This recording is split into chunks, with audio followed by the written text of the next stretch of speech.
A young woman peered through the foliage, her breath hitching as she spotted a second group of armed men emerging from the shadows. Confusion and fear clouded her eyes. Why were there more bandits appearing now? Below, the clearing swarmed with activity. Blades glinted under the dappled sunlight as a large contingent of reinforcements marched in.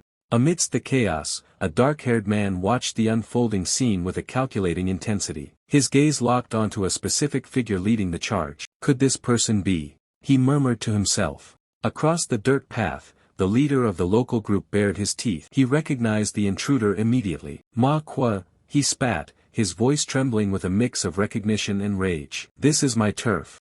What the hell do you want? Manhwa didn't offer a polite greeting. A cruel, jagged smile stretched across his face, his eyes burning with malice. What do I want? To fuck you up, of course, his voice boomed, dripping with predatory intent. You've snatched my business not just once or twice. This time, I'm sending you to meet the king of hell. Without another word, Manhwa blurred into motion. He leaped into the air, his massive blade glowing with a faint, menacing light. He swung with a ferocious, downward arc, the steel singing a deadly tune as it sliced through the air. The local boss barely had time to raise his own weapon. The impact was deafening, a sharp clang echoed through the trees as sparks flew. But Manhwa's strength was overwhelming. The force of the blow shattered the defense, and a spray of blood erupted as the blade found its mark. Stumbling back, the boss clutched his mangled hand, his face contorting in agony. His subordinates cried out in shock, "Boss!" Breathless and bleeding, the boss realized the tide had turned irrevocably. He wasn't just outmatched, he was defeated. Bad luck, he wheezed, his bravado replaced by desperate survival instinct. A wise man doesn't fight when the odds are against him. Run, boys. Too late. Manhwa roared, his eyes wide with a manic glint. The local bandit leader barely had time to register the shadow looming over him before a silver flash cleaved through the air. With a sickening spray of crimson, Manhwa's blade tore through the man's torso, leaving a trail of blood across the grass. The fallen leader let out a final, strangled cry as he collapsed, his body broken and bloodied. The momentum of the kill surged through Manhwa's veins as he turned his attention to the rest of the scattering host. "Brothers, kill," he commanded, his voice a thunderous decree that sent his men charging forward into the fray. Nearby, the dark-haired observer watched the slaughter with a cold, analytical eye. Looking at this yellow-haired man's moves, he's completely different from that bandit leader with the unremarkable background, he thought to himself. Is he actually a martial artist with an orthodox heritage? Once the dust settled, the dark-haired man stepped forward, offering a respectful bow. "Thank you for the help, good sir," he said calmly. Manhwa wiped the blood from his blade, a sharp, testing grin appearing on his face. "Kid, aren't you afraid I'll double-cross you?" he challenged, his gaze heavy with suspicion. Before a response could be given, a servant rushed through the trees, his face alight with relief. "Young master, glad we made it," he shouted. He gestured toward the bandit leader. "This is Chief Ma of Liangmong Mountain, whom you ordered this servant to find." The dark-haired man smiled, his expression shifting into one of quiet confidence. "Chief Ma is a smart man. Since you received my letter, you should know," he began, his voice smooth and persuasive. "Killing me would get you a few thousand taels of silver at most. But if you don't kill me, you can get that batch of refined ore I promised in the letter, and replace all that scrap copper and rotten iron your subordinates are using." He leaned in slightly, his eyes locking onto Manhwa's. "Isn't it obvious how to choose?" Manhwa remained silent, his hand coming to his chin as he carefully weighed the value of the young master's life against the promise of superior steel. The dark-haired young master looked down at the lifeless body of the rival bandit leader, his mind churning with the cold reality of his family's politics. He knew his father's second concubine was vicious and would show no mercy, even to an illegitimate son like him who had no hope of inheriting the family head position. From the moment she suggested taking this small path, he had guessed her intent. She had hired bandits to borrow a knife to kill him. If she can spend money to have bandits kill me, I can use bandits to protect me, he thought, a sharp glint entering his eyes. He turned back to Manhwa, who was eyeing him with newfound curiosity. Manhwa admitted that the young man hadn't lied. He knew those ores were vital to the Chu family and was surprised the young master was willing to part with them. The young man's response was stinging and direct. Someone in the Chu family wanted him dead, so he had no reason to care about the supplies meant for them. The young master reached into his robes and produced a formal document, handing it over to the bandit chief. "This is my warrant," he explained. "Use it to get a batch of ore at a low price. Be quick, while I am still the steward." Manhwa took the paper, a bark of rough laughter escaping him. He remarked that while big families usually dealt in *t dirty laundry, the kid was surprisingly decisive. The giant of a man grinned, his predatory aura shifting into something almost like professional respect.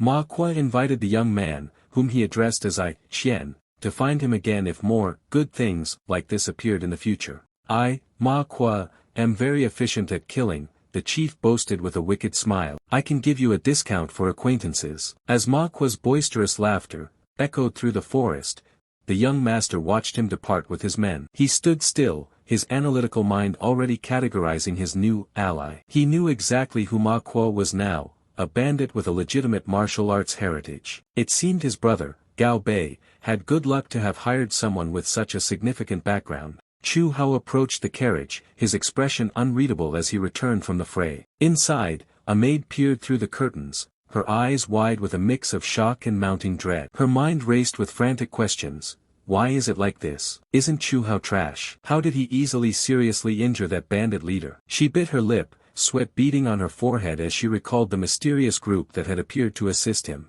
Sensing her gaze, Chu Hao pulled back the curtain. The maid immediately shifted gears, forcing a high-pitched, feigned cry of relief. Young master, were those bandits all repelled? She whimpered, clutching her face in a desperate show of fragile concern. Of course they were all repelled, Chu Hao answered smoothly. His smile was pleasant, but his internal monologue was cold. This slut is still pretending.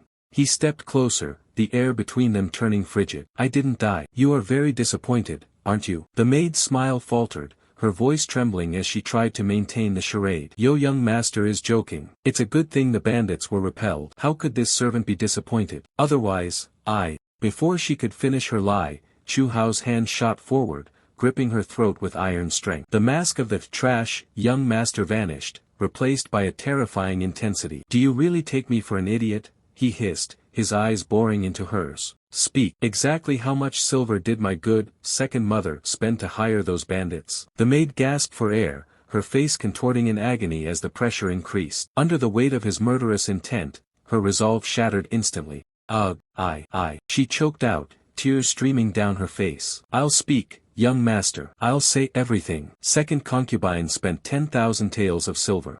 Chu Hao released his grip, his eyes narrowing as he processed the maid's confession. 10,000 taels of silver, he repeated, a cold smirk playing on his lips. What a generous hand. Does my second mother hate me that much? The maid, trembling on the floor, spilled every detail to save herself. She explained that the second concubine believed Chu Hao's presence was an eyesore to her eldest son and a scourge that would eventually ruin the family. Furthermore, she had recently given birth to the fourth young master, fueling her desire to eliminate any future trouble for her own bloodline. Chu Hao's mind drifted to the complex hierarchy of the Chu family. The master, Chu Jiangwang, had 3 wives and 4 sons, the first wife's son Chu Kan, the third wife's son Chu Fan, the second concubine's son Chu Yang, and himself, Chu Hao, the illegitimate son of a 4th-ranked concubine. In his previous life, his status was so low that he never even stood a chance at inheriting the family headship. He had been framed by his third brother, leading to a life of misery where he was eventually treated like a dog. But this life was different. A fire burned in his eyes as he clenched his fist. Having lived through it once, he knew the plot well.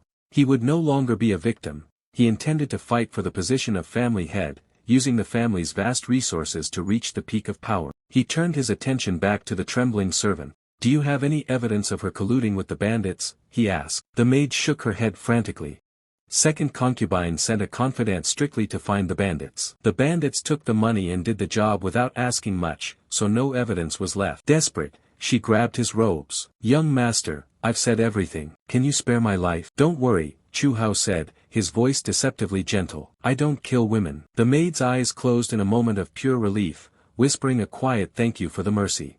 Chu Hao's hand moved with lethal precision, snapping her neck before she could even scream. As her lifeless body slumped to the floor, Chu Hao looked down at her with a chilling, shadowed expression. I lied. You actually believe that? He mused, his voice devoid of pity. You're so naive, yet you try to learn from others to be a spy. The Chu mansion stood imposing and grand, a sprawling complex that signaled the family's status within the Yangzhou prefecture. Waiting for him was Liang Chuansha, the eldest daughter of the Liang family. As the daughter of a master of martial arts and a prominent figure in her own right, she stood with a cold, regal air, flanked by her attendants. "Greetings, second mother," Chu Chen called out, his tone carrying a hint of practiced charm. "I haven't seen you for a year. You have become even younger." Liang Chuansha narrowed her eyes, her expression taut with a mixture of suspicion and disdain. "How did you come back alive?" she demanded, her voice sharp. "That stupid girl Yue, did she not find you down that Huang Tian great pit?" Her gaze grew even colder as she looked past him. "Where is your maid, Yue?" Chu Chen let out a casual, almost bored sigh.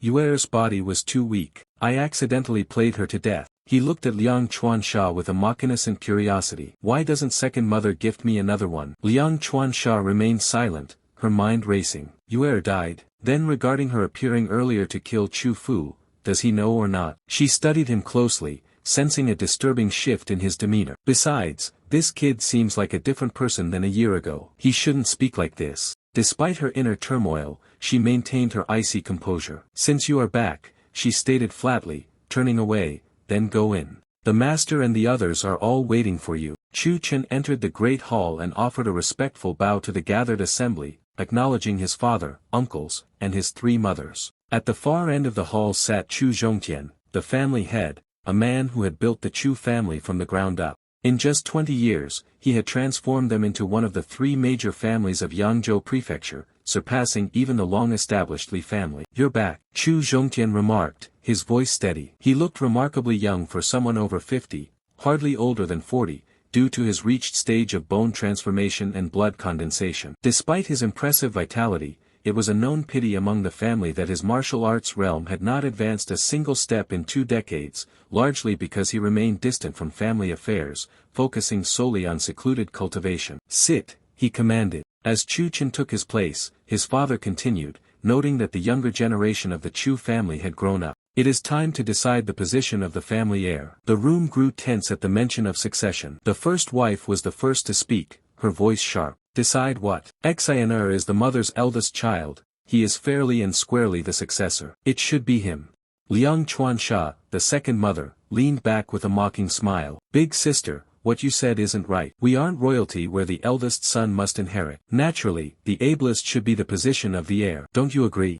The third wife, watching the exchange with a quiet, observant air, demurred. "This servant is just a woman and doesn't understand anything. Naturally, whatever the master says, goes." Chu Zhongtian's gaze remained cold and calculating. "Enough. I have my own plans for the heir position," he declared. "The one who can win over the Liang and Bai families will hold 50% of the family business. In 1 year's time, whoever makes the greatest progress, the heir position will be theirs. Do you all agree?"